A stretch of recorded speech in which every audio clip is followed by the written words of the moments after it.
Okay guys, we're back out here. Yeah. We burned so much paint off that it doesn't paint out to clean it. I'm not worried about the ham, but the tubes, I have to do something. You know, that was painted with aerosol primer than Rust-Oleum paint. So it's on pretty thick, so there's no feathering it. So that's literally the length of one song so far. I found it's easy to just scrape it off real quick with a razor blade and have it flake all over you. And then I'm going to hit it with the Rolex wheel. And that'll be it. Gonna do a nice little extra shaping here, but that's the lip that Junior put there for me. Actually, he just put a weld behind something I had there that I trimmed down, but we'll make that look a little nicer. These all came out good. Definitely satisfied with all the other work. This was a very hard thing for him to do. First time I welded this on, I didn't have these brackets on. The ideal thing would have been to have that metal spotless and for him to take it, but that was not going to happen. We did order a rear cover for it last night. Even though 70s is chrome, and I think it looks absolutely positively mint when it was under the car, especially with the gold bolts. It's amazing this car was never driven, and it was parked on a cement slab with runoff. Okay, and that's what happened to it.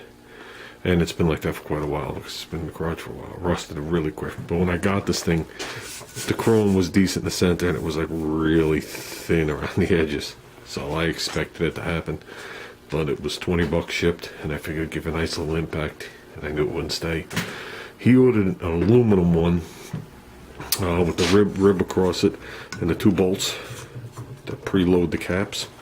Not that he needs that. But he found one that was aluminum, like I said. It's held on with Allen keys, which is nice. And they paint it like an aluminum silvery cover on top of that. So you shouldn't have to think about it anymore. And it has a very small drain on the bottom, and then a fill plug, which makes my life easier than going down the side. I think we have plenty of room to the gas tank. My wagon, I had to actually trim the lip on the gas tank. The rear end cover was rubbing. So I can't say if mine sticks out further than that. I doubt it does.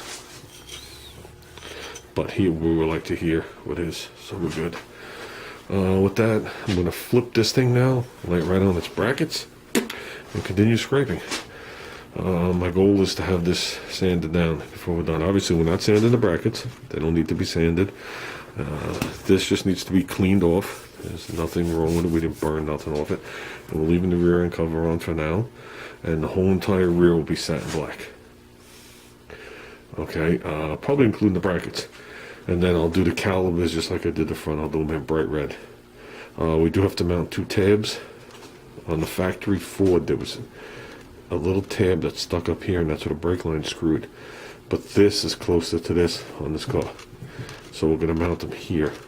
The brake lines will be here. And I have to do that now so I can bend up my nice line before we stick it back onto the car. So we got a little bit of work ahead of us, but we'll get it done. It's no major project. Let's turn on the radio and keep working. We're good. I gave the centerpiece a cleaning and a Scotch brighting. So if there's anything loose from last time or whatever, I rolled it a couple times, obviously. And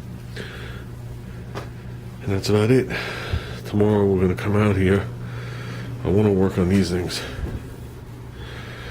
When I mean work on them, I'm just going to go with like a little bit of epoxy or a little bit of Bond or whatever I have floating around. Just to give it a nice appearance, because you're going to see that when you look under the car. I know that sounds stupid to you, but I'm doing it. At the same time, I'm going to paint the ham. It's the ham I'm doing with the satin black and a brush, since it's textured. And when that dries, I'll shoot the satin black over the tubes. Probably should be done the other way around. Yeah, now that I'm thinking about it, it should be done the other way around. Because I won't be able to put anything over this. And sometimes Rust-Oleum gets a little weird. If you guys haven't noticed, a couple of years ago they changed the formula. And and unless it dries like 6 months and you paint back over it, it wrinkles. So yeah, maybe we'll do it that way. So it'll take another day, it doesn't matter. We'll get it done. We're humming along. I'm just going in because I'm tired. But that's pretty much it in a nutshell. Just one or two tiny little things, and this thing's ready to go.